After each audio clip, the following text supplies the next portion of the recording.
হ্যাঁ রোলেক্স আছে 60,000 70,000 টাকা। এর চেয়ে বেশি দামি আমরা শোরুমে পাঠাই দিই। কিছুক্ষণ আগে একটা ঘড়ি নিয়েছিল, স্বর্ণের পাইর আছে না, ওইটা ঘড়ির মধ্যে স্বর্ণের পাইর ছিল, ঘড়িটা ছিল ক্যামি ঘড়ি। তখন বলছে যে ভাই এই ঘড়িটা আমার ঠিক করতে কত লাগবে।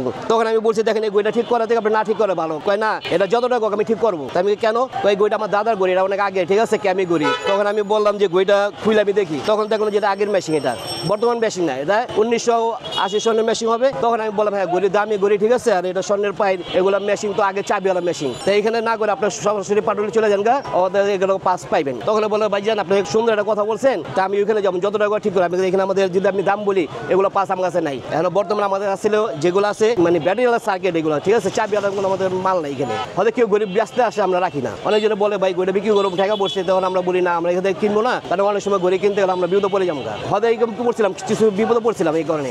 হয়তো গড়ি বিক্রি করে তখন কালকে এসে বলে আমার গড়িটা দেন, আমি যে কিনছি তখন আমরা বলছি গড়ি বিক্রি আপনার দুমুখিতে কয় আমার গড়ি দিতে হবে। তো একদিন আমরা এইভাবে আমরা হয়তো হরান হয়েছি, এরপরে আমরা ঘড়ি কিনি না। বর্তমানে একটু ভালো জিনিস চাই, মানে ভালো এক নম্বর ব্যাটারি চাই, ভালো ঠিক করতে এগুলো চাই, ঠিক আছে। আর আমাদের এই চকবাজারের নাম আছে, চকবাজার অনেক দূরে দূর থেকে আসে, দূর দূরান্ত থেকে আসে ঘড়ি ঠিক করতে। ছোটবেলা আমার একটা ঘড়ি আসলো, ডিজিটাল ঘড়ি ছিল, ওটা ছিল 60 টাকা। ওখানে আমি কিনতে পারি না ঘড়িটা, দেখছি আফসোস করে কিনতে পারি না। এই ঘড়িটা আমি দেখি না, ঠিক আছে, কারোর কাছে আমি শেয়ার করবো কথাটা, এই ঘড়িটা আমি দেখতেছি না। অনেক আগে ওটা 90-95 থেকে ঘড়ি দেখছিলাম আমি, তখন আমার বয়স ছিল 25 হবে, মানে আমার হাতে হাতে পড়ে নাই। কাস্টমার হয়তো বলে ওনার সাথে শেয়ার করলাম ভাই এই ঘড়িটা আমি অনেক চেষ্টা করছিলাম কেনার জন্য, কিনতে পারি নাই কোনো এক সময়, যখন আমি ঘড়ি কাজ করি নাই, শিখি নাই, ঘড়ি কিছু বুঝি নাই। তখন বাচ্চারা এসে তো ঘড়ি কথা, বাচ্চারা লারে, ব্যাটারি লারে, মেশিন লারে, ঘড়ি ফালা দেয়, তখন একটু বুঝাই দেয়, সান্ত্বনা দেয়, বাবা তুমি লাইলো না, কারণ আমাদের এই জিনিসটা পরে এলাকা তোমার কিছু মানে আমার ক্ষতি হবে। আমাদের তো সমর্থ নাই যে দোকান দেওয়ার সম্ভব নাই, ঠিক আছে। এই জন্য ফুটপাতে হয়তো কাজ করে আমাদের দোকান ভাড়া না, ঠিক আছে, যে যাই কাজ করে আমাদের ডাইল বাদের বসে আল্লাহ রিজিক মিলা দেয়, আমাদের ডাইল বাসে বসে আমরা মানে চলা যায়। হয়তো একদিন ভালো বেচিং হয়েছে, একদিন একটু মন্দ গেছে, তারপরে আমরা আল্লাহর উপর ভরসা রাখছি, সান্ত্বনা, কোনো নার্ভাস হই নাই, আমরা আল্লাহর মধ্যে যেভাবে আল্লাহ চালাতেছে সুন্দরভাবে চলতেছি। হ্যাঁ কাস্টমার বোঝা যায়, এটা ভদ্র আছে না, ভদ্র একটা আছে মানে বদবেজ আছি, ঠিক আছে, একটা আছে মনে করেন হয়তো আমাদের সাথে একটু ঝগড়া করবো, এদের কাস্টমার বোঝা যায়।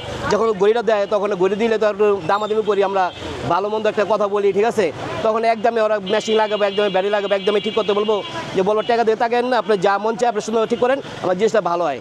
আবার কিছু মনে করেন আমাদের সাথে বার্গেনিং করে, এটা এত দাম নাকি, এটা এত দাম নাকি, ওদিকে কম দাম চায়, তখন আমাদের মন খারাপ হয়ে যায়, তখন জিনিসটা ঠিক করতে আমাদের কষ্ট লাগে। ঘড়ি অনেকজনে বলে যে ভাই এটা রাখেন আমরা আসতেছি, তখন আসে না।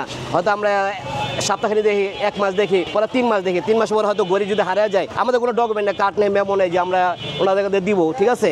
তো আমরা ফুটে দোকান করি, আমরা জাস্ট কাস্টমার বলি ভাই ঘড়িটা দেওয়ার জন্য চেষ্টা করবেন, আর যদি হারায় যায় আমরা জানি না, এগুলো বলি না। তবে এখন কিছু আমরা ঘড়ি হারানোর পরে আমরা ড্যামেজ দিতেছি, যে কাস্টমারের সাথে আমরা অনেক মানে তখন বিজ্ঞত হয় এটা এই ব্যাপারে। তবে এখন থেকে আমরা বলে দেবো যে ঘড়ি যদি আপনারা ঠিক কথা আসেন, হয়তো 2 সপ্তাহের মধ্যে ঘড়ি যদি না নেন, তাহলে ঘড়িগুলো হারিয়ে গেলে এগুলো আমরা কোনো দায়ী নেই।